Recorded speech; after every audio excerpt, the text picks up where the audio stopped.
নমস্কার। আজকে আমাদের অর্থাৎ শিল্পীর সাতকাহন পেজ পরিবারের সদস্যদের দ্বারা উপস্থাপিত হতে চলেছে প্রথম অডিও স্টোরি সাঁঝবেলার নেকড়ে। আমি রক্তিমা ঘোষ, শিল্পের সাতকাহন পেজ পরিবারের ফাউন্ডার। গল্পটি আমারই লেখা এবং এই গল্পের প্রত্যেকটি চরিত্রকে প্রাণ দিয়েছে আমার এই পরিবারের সদস্যরা: মনামি দত্ত, নিবেদিতা মাল, সোহাগ স্মৃতি, নীলাক্ষী পাল ও আভরণ মুখার্জি, এবং একটি ছোট্ট অংশে রয়েছে আমি নিজে, রক্তিমা ঘোষ। শুরু হচ্ছে আমাদের প্রথম অডিও স্টোরি সাঁঝবেলার নেকড়ে। বিনীতা তার ৮ বছরের একমাত্র মেয়ে অহল্যার চুলের মুঠি ধরে টানতে টানতে পাশের সর্ষে ক্ষেত থেকে নিয়ে আসেন। চিৎকার করতে করতে বলেন, কতবার কইছি সাঁঝের বেলা হইলে ওইদিকে যাবিনি, আর যাইতে যদি দেখছি থাপড় মাইরা লাল কইরা দিমু। কেন যামু না আমি? বিট্টু তাতান ওদের মায়েরা কয় না তো কোন দিন, তুমি মূল্যে গিয়ে এমনি কইতে থাকো। চুপ কর মুখ পুরি, জানোস না যেন ওইদিকে কারা থাহে? কারা থাহে মা? নেকড়ে। নেকড়ে? নেকড়ে বুঝি আমারেই খাইবে? তাতান বিট্টুরে খাইবি নি বুঝি? তুমিও কথা কইলে একখান মা। এই নেকড়ে সেই নেকড়ে নই রে অহল্যা, মাইয়া দেখলেই নিয়া যায়। কেন কও এ কথা মা, কেন? বুঝবিনি, বড় হ তখন বুঝবি। অহল্যা ফ্যাল ফ্যাল করে মায়ের দিকে তাকিয়ে থাকে। জায়গাটা পশ্চিম মেদিনীপুরের ইকবালপুরের ভেতরে। প্রতিদিনের মতো আজও সন্ধ্যার পর সবার ঘরের আলো বন্ধ হয়ে গেল। রাত 11টায় যখন গ্রামের সবাই গভীর ঘুমে, হঠাৎ অহল্যার চোখ খুলে যায়। কে জানি চিৎকার করছে, বাঁচাও বাঁচাও। অহল্যা উঠে গিয়ে দেখতে যাবে, এমন সময় বিনীতা ওর হাত টেনে ধরে। চুপটি করে থাক, কথা কইবিনি। অহল্যা এক প্রকার ভয় পেয়ে চুপ করে শুয়ে পড়ে। কিছুদিন পর পরেই নেকড়ে এসে কাদের তুলে নিয়ে যায়। আর কেন নিয়ে যায়, এরকম বহু প্রশ্ন অহল্যার মাথায় ঘোরাফেরা করছে। গভীর রাতে চামচিকেদের ডানার ঝাপটা, অশ্বত্থ গাছের মাথায় বসিয়ে থাকা হুতুম পেঁচার ডাক শোনা যাচ্ছে। ধান ক্ষেতের ওপর দিয়ে শোঁ শোঁ শব্দে জোরালো বাতাস বয়ে চলেছে। গভীর জঙ্গল থেকে মাঝে মাঝেই শোনা যায় অজানা জন্তুর হুঙ্কার।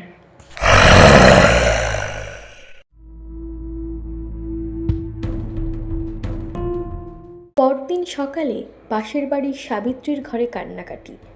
নেকড়ে নাকি নিয়ে গেছে সাবিত্রীর মেয়ে খেন্তিকে। বয়স 9 বছর। এই কান্নাকাটির মধ্যে বাসন্তী বলে ওঠে, কই ছিলুম তোরে মাইয়াটারে হ্যাচাইতে দিবিনি। অহল্যার লগে গেছিল কাল, অহল্যার মা ওর মাইয়ারে নিয়ে আইছে, তুই কই যাইছিলি? সাবিত্রী শাড়ির আঁচল দিয়ে চোখ মুছে ফুঁপিয়ে ফুঁপিয়ে বলে, পাশের গা থেকে পানি আনতে গেছিলুম, কেমনে জালুম ওরে ওই দানবগুলো কাল বলি দিবে। খেন্তি অহল্যার খুব কাছের বন্ধু। চোখের কোণে জল নিয়ে খেন্তিদের দরজার পাশে দাঁড়িয়ে সে সবার কথা শুনতে থাকে। অহল্যা জানে না বলি কি জিনিস, শুধু ভাবতে থাকে মাঝে বলেছিল নেকড়ে। চোখের জল মুছে ঘরে ফিরে যায় অহল্যা বহু অজানা রহস্য জানতে। ও মা, বলি কি জিনিস? তোরে কে কইল? তুমি নাম আমারে মিছা কথা কইতে না করো। খেন্দিরে নাহি বলি দিবে? কারা দিবে মা, কারা দিবে? জঙ্গলে এক সাঁওতাল জাত থাহে।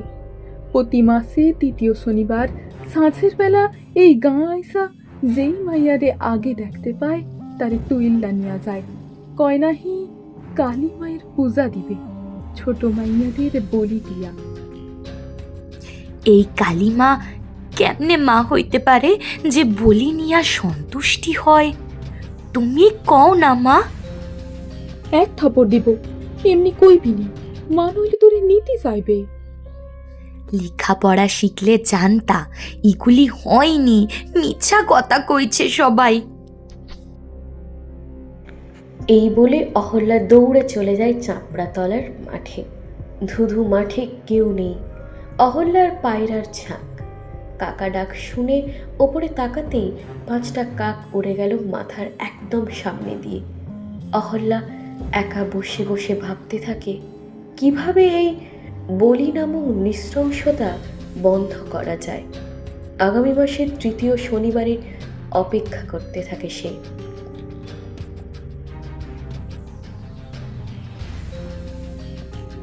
কাকেরা বাড়ি ফিরছে, দূরের চাষের ক্ষেত ঝাপসা হয়ে আসছে। সূর্যাস্তের সময় হলো, অহল্যা বাড়ি আসে না। বিনীতার চিন্তায় মগ্ন। স্বামীহারা হওয়ার পর এই মেয়েই তার সব। তিনি জানেন না সেই মেয়ে গিয়েছে নেকড়ে খুঁজতে। আজ এই প্রথা তাকে বন্ধ করতেই হবে। গায়ের লোকেরা বলে যে মেয়ে এখনো কুমারী তারই বলি হয় পূজায়, কিন্তু এই বলির নামে চলছে এক ভয়ঙ্কর পাপ কাজ। কালী মায়ের পূজা একদিকে, আর অপরদিকে কিছু শয়তানরা যারা এই কুসংস্কারে বিশ্বাস করে একের পর এক কুমারী মেয়ের কুমারিত্ব ধ্বংস করে তাদের বলি দেয় এবং তাদেরকে দেহে আগুনে ঝলসে প্রসাদ রূপে ভোজন করেন। এদিকে বিনীতার কান্নায় সমস্ত গ্রাম কেঁপে উঠেছে। সকলে বুঝেছে যে এইবার অহল্যাই তাদের শিকার। বুক ফাটা সেই কান্না। অহল্যা রে, কই গেলি মা? কত বলতুম যাস নে, যাস নে, শুনতিনি। অপরদিকে অহল্যা হাঁটতে থাকে সেই কালী মায়ের পুজোর আয়োজনের দিকে। ঘুটঘুটে অন্ধকার। খেজুর গাছের পেছনে দাঁড়িয়ে দূর থেকে কয়েকজন লোককে দেখে লুকিয়ে পড়ে সে। বুঝতে পারে যে এরাই তারা, অন্যথায় এই জঙ্গলে এত রাত্রে কেউ আসে না। অহল্যার উপস্থিতি টের পেতে দেরি হয় না তাদের, তবে ঘন জঙ্গলে অন্ধকারে তাকে খুঁজে পায় না তারা। নিজেদের ভাষায় কথা বলা বলি করতে থাকে এরা। বলা বাহুল্য, অহল্যার আগেও অনেকবার বহু মানুষ চেষ্টা করেছে এই কাজ বন্ধ করার, কিন্তু এখন মানুষের বিশ্বাস যে এই পূজাই তাদের মঙ্গল সাধনা করবে। অহল্যা গাছের পেছন থেকে বেরিয়ে এসে দৌড়াতে শুরু করলো। ঘাসের ওপর দিয়ে জঙ্গলের মাঝে বন্য জন্তুর ডাক ভেদ করে সে ঝড়ের গতিতে দৌড়ায়। সাঁওতালরা তাকে দেখতে পায়। আবারও কেউ এসেছে তাদের এই কাজ বন্ধ করতে। মৃত্যুই তাদের শাস্তি হবে। কোদাল ছুরি হাতে ছুটতে থাকে তারা অহল্যার পেছনে। রাতের অন্ধকারে আরো গভীর হয়ে উঠেছে এই ভয়ের অরণ্য। দৌড়াতে দৌড়াতে দূরে কোথাও একটা হলুদ আলোর আভা ভেসে আসতে দেখতে পায় অহল্যা। কিছুটা কাছে যেতেই সাঁওতালি ভাষায় মন্ত্রোচ্চারণ করা ভণ্ড কুসংস্কারে আচ্ছন্ন সাধুকে সে দেখতে পায়। অহল্যা বুঝতে পারে যে সে সাঁওতালদের গুরুদেব, যে কুমারী মেয়েদের কুমারিত্ব ধ্বংস করে বলি দেওয়ার পর তাদের দেহকে প্রসাদ রূপে সাঁওতালদের বিতরণ করে। অহল্যা বেরিয়ে আসে সেই সাধুর সামনে। কালীমায়ের মূর্তির সামনে বহু মৃত জীবের দেহ, সিঁদুর, মাথার খুলি, আরো অনেক সরঞ্জাম। তখনই সেই সাধু চোখ বন্ধ অবস্থায় বলে ওঠে, মায়ের বলিকে নিয়ে আয় তোরা। অহল্যার চোখের সামনেটা কেমন ঘোলাটে হয়ে আসছে। সাঁওতালরা এগিয়ে আসছে তার দিকে। কুমারী মেয়ে নিজেই যেন বলির জন্য আজ এসে হাজির হয়েছে। এক মুহূর্ত থমকে গিয়ে অহল্যা এগিয়ে যায় মায়ের মূর্তির দিকে। চোখ দুটো তার লাল, তুলে নেয় মায়ের খড়গ। সাঁওতাল দলও তাদের অসৎ গুরুদেব আটকে ওঠে এই দৃশ্য দেখে। এ কোন কুমারী যে মায়ের বলি আটকাতে এসেছে? একটা দীর্ঘ গর্জন করে ওঠে অহল্যা। দৌড়ে গিয়ে খণ্ড করে দেয় গুরুদেবের মাথা। রক্তাক্ত দেহটা পড়ে থাকে নিচে। সাঁওতালরা তৎক্ষণাৎ আতঙ্কিত হয়ে ছেড়ে চলে যায় এই গ্রাম সংলগ্ন জঙ্গল। অহল্যা দাঁড়িয়ে থাকে, চোখে, নাকে, মুখে তার রক্তের লাল দাগ। ভোরবেলা কাকের চিৎকার, চাষের খেতে চাষিদের আনাগোনা, গরু ছাগলের ডাক। গ্রামে সবই যেন একই আছে, শুধু নেই একটা প্রাণ, অহল্যা। হয়তো বাকি কুমারীদের মতো তারও কুমারিত্ব ধ্বংস করে বলি সম্পন্ন হয়েছে। অহল্যার মা জ্ঞান হারিয়েছেন, গ্রামের বদ্যি চিকিৎসা করছেন। এর মধ্যেও হাওয়ায় ভেসে চলেছে বহু মন্তব্য। মাইয়াটা কথা শুনতো না, অবাধ্যি ছিল বটে। মাইয়া মানুষের এত পা হইলে চলবে নাহি। বিনিতার চোখ খোলে না। এদিকে সকল গ্রামবাসীদের মধ্যে বিভিন্ন মন্তব্যের আদান প্রদান চলছে।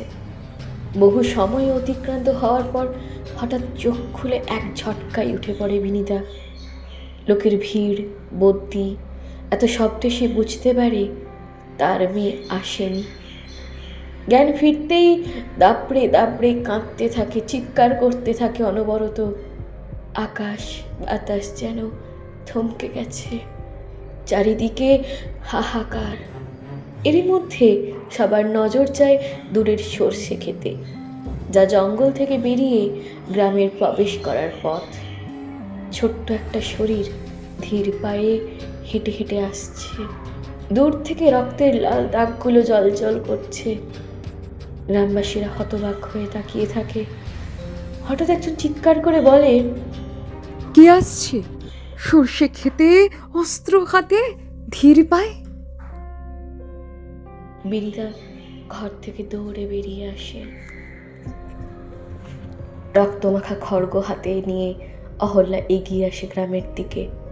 সমস্ত পাপ বিনাশ করেছে সে, আর কোনো কুমারীর বলি হবে না এই গ্রামে। মানুষরূপী নেকড়েরা আর জগৎজননীর পূজায় বলির নামে অসৎ কার্য করবে না। জগৎজননী কখনোই প্রাণের বলি দিয়ে পূজার সমর্থন করে না। বিনিতাও গ্রামের সকল মানুষ অহল্যার দিকে তাকিয়ে থাকে। রক্তমাখা এক ছোট্ট কুমারী, হাতে ধারালো খড়গ, এ যেন এক অলৌকিক কাণ্ড। সকলে অবাক। একটা কুপ্রথার বিনাশে আনন্দ করার বদলে তারা বিস্ময়কর দৃষ্টিতে অহল্যার দিকে তাকিয়ে। কাকে দেখছে তারা? এক ৮ বয়সী কন্যাকে, নাকি এই জগৎ সংসারের পাপ মোচনে আসা মানবরূপী মা কালীকে?